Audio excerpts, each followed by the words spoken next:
So guys, భారతీయుడు 2 cinema రేపు యుఎస్ లో అంటే థర్స్డే యుఎస్ లో ప్రీమియర్ షోస్ పడబోతున్నాయి. అండ్ ఆల్సో ఫ్రైడే ఇండియాలో ప్రీమియర్ షోస్ పడబోతున్నాయి. అంటే నార్మల్ షోస్ పడబోతున్నాయి, రెగ్యులర్ షోస్. సో మీరు ఎంతమంది టికెట్స్ కొనుక్కున్నారో లేదో నాకు తెలీదు. నేను టికెట్ కొనేసుకొని రెడీ అయిపోయి సినిమాని చూడడానికి, మెయిన్లీ నేను ఈ మూవీని చూడాలి అనుకునేది మన శంకర్ గారి కోసం అండ్ ఆల్సో మన కమల్ హాసన్ గారి కోసం.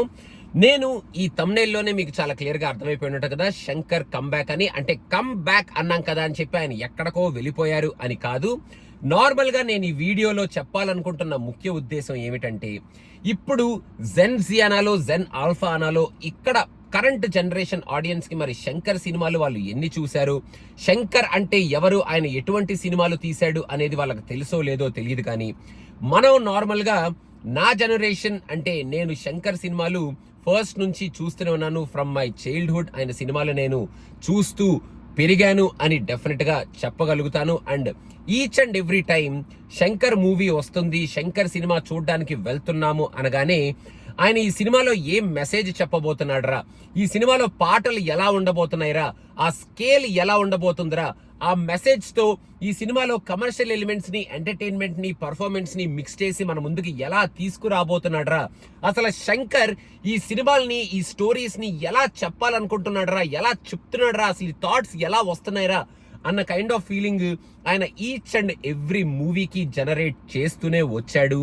అండ్ ఆయనలో ఉన్న కోర్ స్ట్రెంగ్త్, ఈ సొసైటీ గురించి కానీ, సోషల్ ఎలిమెంట్స్ గురించి కానీ చెప్పే కోర్ స్ట్రెంగ్త్ ని కొంచెం అలా పక్కకు పెట్టి, కొంచెం విఎఫ్ఎక్స్ అని, మోడర్న్ టెక్నాలజీ అంటూ ఇలా రోబో 2, ఐ ఇలాంటి సినిమాల్లోకి వచ్చాడు. And I'm not disappointed with those movies are also trend setters. I movie కూడా చాలా మందికి నచ్చకపోయినా నాకు I movie is one of my personal favourites for some elements in the movie. ఇంకా మిగతా విషయాలు నేను ఐ మూవీ గురించి పెద్ద మాట్లాడను, కానీ కొన్ని విషయాలు ఐ మూవీలో శంకర్ చేసిన ప్రయత్నం డెఫినెట్ గా అప్రిషియేట్ చేయొచ్చు.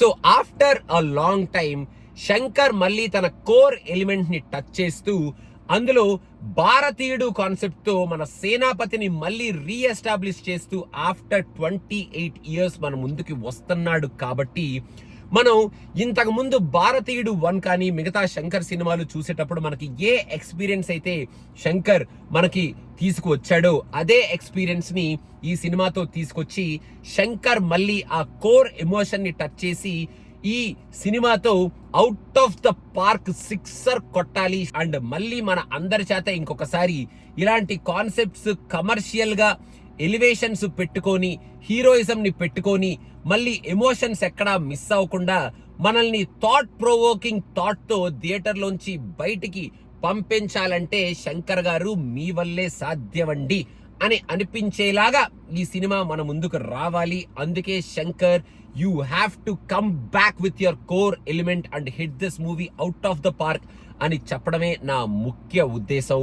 బికాజ్ ఇప్పుడు మనం పాన్ ఇండియా సినిమాలు అవి అని మాట్లాడుకుంటున్నాం, కానీ ఒకప్పుడు శంకర్ ఈజ్ ది డైరెక్టర్. ఒక్కసారి సినిమా తీశాడు అంటే అసలు ఏం చేశాడు రా శంకర్ అన్న క్యూరియాసిటీని జనరేట్ చేసిన డైరెక్టర్. కొత్త కొత్త కెమెరాస్ తో, కొత్త డిఫరెంట్ కైండ్ ఆఫ్ టెక్నాలజీతో, కొత్త విజువలైజేషన్స్ తో మన ముందుకు సినిమాలు తీసుకొచ్చి మన చేత వా శంకర్ అనిపించుకున్న డైరెక్టర్. ఆయనలో ఇంకా ఆ కోర్ ఎలిమెంట్ ఉంది, ఎక్కడికి వెళ్ళిపోలేదు. అండ్ ఈ సినిమా ప్రెస్ మీట్స్ లో కానీ, ఆయన మాట్లాడే మాటల్లో కానీ చాలా కాన్ఫిడెన్స్ కూడా కనిపిస్తుంది. కాబట్టి శంకర్ గారు ఈ భారతీయుడు 2తో మళ్ళీ వచ్చి ఆయన మార్క్ ని ఆయన చాటి చెప్పుకోవాలి with that core emotion and ఆయనకున్న స్ట్రెంగ్త్ పాయింట్ తో అని నేను మనస్ఫూర్తిగా కోరుకుంటున్నాను. అండ్ శంకర్ గారు ఇదే రేంజ్ లో భారతీయుడు 3ని అండ్ మన గేమ్ చేంజర్ సినిమాను కూడా గట్టిగా కొడాలి అని చెప్పి నేను ఇంకొకసారి హార్ట్ఫుల్ గా శంకర్ గారికి విషెస్ చెప్పాలి అనుకుంటున్నాను. అండ్ ఆల్సో భారతీయుడు 2 సినిమాలో మన సేనాపతి ఎంతసేపు ఉంటాడు, ఎంత తక్కువ టైం ఉంటాడా, ఎక్కువ టైం ఉంటాడా, అసలు ఈ సినిమాలో ఎలాంటి ఎలిమెంట్స్ ఉంటాయి, అవన్నీ మనం సినిమా చూసేటప్పుడు మనం తెలుసుకోవచ్చు. ట్రైలర్ ఎలా ఉందేంట్రా, అలా ఉందేంట్రా అని కొంచెం మిక్స్డ్ రియాక్షన్స్ వచ్చినా రేపు మనం సినిమా చూసేటప్పుడు వాటన్నిటిని తుడిపేసేలాగా ఈ సినిమా శంకర్ మన ముందుకు తీసుకురావాలి. అండ్ ఒక శంకర్ సినిమా మళ్ళీ చూసావరా, ఆహా శంకర్ అనుకొని మనం థియేటర్ లోంచి హ్యాట్స్ ఆఫ్ అనుకుంటూ ఆ థాట్ ప్రొవోకింగ్ ఐడియాతో థియేటర్ నుంచి బయటికి రావాలి. ఆ థాట్ ప్రొవోకింగ్ ఐడియాని మనం రిసీవ్ చేసుకోవాలి స్ట్రాంగ్ గా, whatever Shankar will be telling in this movie.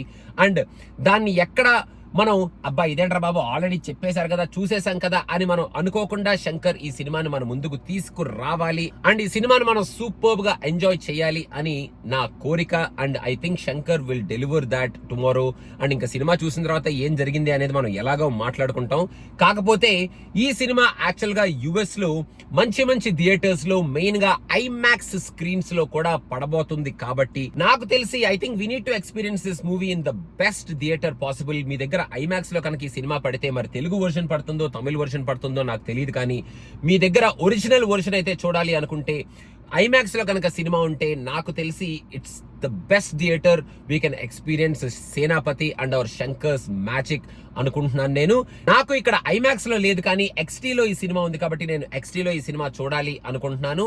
And మీ దగ్గరలో కనుక ఐమాక్స్ ఉంటే ఆర్ ఒక మంచి థియేటర్ విత్ మంచి సౌండ్ సిస్టమ్ కనుక ఉంటే మీరు హ్యాపీగా వెళ్ళి ఆ థియేటర్ లో ఈ సినిమాని చూసి హ్యాపీగా ఎంజాయ్ చేస్తారు అని నేను మనస్ఫూర్తిగా కోరుకుంటున్నాను. సో శంకర్ గారు, you have to come back with this movie. And Shankar గారిలో ఈ కోర్ స్ట్రెంత్ ఎక్కడికి వెళ్ళిపోలేదురా బాబు, జస్ట్ ఆయన అలా పక్కకి వెళ్ళి VFX అది ఇదని ఎక్స్పెరిమెంట్లు చేస్తున్నాడు అంతేకాని ఆయనలో ఉన్న ఆ ఓల్డ్ శంకర్ అలాగే ఉన్నాడ్రా అని మా చేత మీరు అనిపించాలి అని మనస్ఫూర్తిగా కోరుకుంటూ, అదనమాట నేను ఈ వీడియోలో చెప్పాలనుకుంటున్న విషయం. అండ్ గైస్, మీరేమనుకుంటున్నారు యాజ్ అ శంకర్ ఫ్యాన్ అనేది మీరు కింద కామెంట్స్ లో మెన్షన్ చేయండి. అండ్ ఆల్సో శంకర్ గారి సినిమాల్లో మీ ఫేవరెట్ మూవీ ఏమిటి అనేది కూడా మీరు కింద కామెంట్స్ లో మెన్షన్ చేయండి. నన్ను పర్సనల్ గా అడిగితే శంకర్ గారి సినిమాల్లో నా ఫేవరెట్ సినిమాలు ఆల్మోస్ట్ అన్నీ, కానీ థియేటర్ లో చూసేటప్పుడు ఆ బ్యాక్గ్రౌండ్ స్కోర్ కానీ, ఆ షాకింగ్ ఎక్స్పీరియన్స్ కానీ, అసలు ఏంట్రా ఏం చేస్తున్నాడు రా, ఈ కాన్సెప్ట్ ఏంట్రా బాబు అని అనిపించిన సినిమా మాత్రం నాకు అపరిచితుడు. అండ్ అపరిచితుడు తర్వాత all Shankar movies are my favourites. But Aparichitudu సినిమా చూసేటప్పుడు ఆ కొంచెం ఊహ తెలిసిన తర్వాత, కొంచెం సినిమా మీద కొంచెం జ్ఞానం పెరిగిన తర్వాత ఆ సినిమాని చూడటం జరిగింది. కాబట్టి ఆ ఎక్స్పీరియన్స్ చాలా డిఫరెంట్ గా ఉంది. కాబట్టి one of my favourites and top favourite movie is Aparichitudu అని నా పర్సనల్ ఒపీనియన్ అనమాట. సో మీరేమనుకుంటున్నారో అనేది కింద కామెంట్స్ లో మెన్షన్ చేయండి. And Shankar sir, please come back and hit this movie out of the park as a big sixer. Adar Mat Sangati, thank you so much.